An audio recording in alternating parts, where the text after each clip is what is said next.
মই সভাপতি থাকোঁতে তাত শিৱ মন্দিৰ খুলি হৰ হৰ মহাদেৱ হৈছিল। এতিয়া সভাপতিজনে কৈছে মনটো ভাল লাগিলে ধৰ ধৰ মাৰ মাৰ কৰে। নিশ্চিতভাৱে কালি এটা স্মৰণীয় দিন আমাৰ সকলোৰে কাৰণে। মই দীঘলীয়া বিৰতিৰ মূৰত আকৌ কালি বিধানসভাত শপত লোৱাৰ সৌভাগ্য হৈছে আৰু আজি ৰাজ্যপাল মহোদয়ৰ বক্তব্য আছে চৰকাৰখনৰ ভৱিষ্যত পৰিকল্পনাক লৈ আৰু সেই তেখেতৰ বক্তব্য অধ্যয়ন কৰাৰ পাছত নিশ্চিতভাৱে তেখেতৰ যি ধন্যবাদসূচক প্ৰস্তাৱ আহিব তাত ভাগ ল'বলৈ চেষ্টা কৰিম আৰু যিখিনি ৰাইজৰ মনৰ আশা আৰু অনুভূতি আছে সেইখিনি আমি নিশ্চিতভাৱে প্ৰকাশ কৰিবলৈ চেষ্টা কৰিম। আৰু কালি এটা বহুত ভাল কথা হৈছে, অসম আমাৰ বিজেপিৰ যিখন বিধায়িনী দলৰ সভা আছিল, মই এটা চিন্তাত আছিলোঁ যে আমাৰ বিধায়কসকলৰ ভূমিকাটো এছেম্বলিত কেনেকুৱা হ'ব, কিন্তু কালি মুখ্যমন্ত্ৰী ডাঙৰীয়াই খুব স্পষ্টকৈ কৈছে যে বিজেপি দলৰ বিধায়কসকলেও বিধানসভাত সকলো ধৰণৰ গঠনমূলক আলোচনাত ভাগ ল'ব পাৰিব আৰু চৰকাৰক মুকলিমূৰীয়াকৈ দিহা পৰামৰ্শ দিব পাৰিব।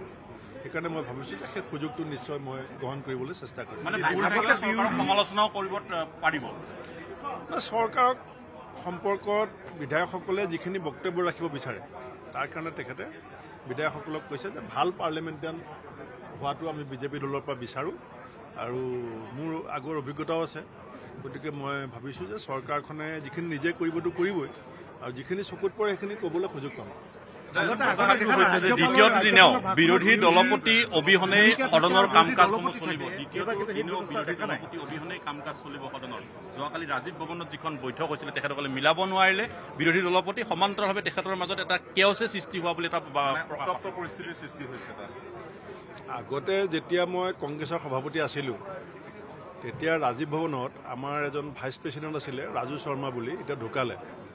তেওঁ এটা শিৱ মন্দিৰ খুলিছিলে আৰু যেতিয়া আমাৰ ভাল লাগে আমি তাত গৈ পেলাই হৰ হৰ মহাদেৱ কৰোঁ। এতিয়া কালিৰ পৰা নতুন পৰম্পৰা আৰম্ভ হৈছে ধৰ ধৰ মাৰ মাৰ। গতিকে চাই থাকক লাহে লাহে কংগ্ৰেছ দলটো কোনফালে যায়। এতিয়া এই যিখন কালিৰ যুঁজখন হৈছে যে একালৰ আগবঢ়াই নিয়া নেতাৰ সৈতেই কৈ অহা APCC আৰৰ সৈতে এই সংঘাত চাই থাকক। কালিতো আপুনি দেখিলেই, মই কৈছোঁৱে আপোনাক যে যিটো ৰাজীৱ ভৱনত মই সভাপতি থাকোঁতে তাত শিৱ মন্দিৰ খুলি হৰ হৰ মহাদেৱ হৈছিল। এতিয়া সভাপতিজনে কৈছে মনটো ভাল লাগিলে ধৰ ধৰ মাৰ মাৰ কৰে।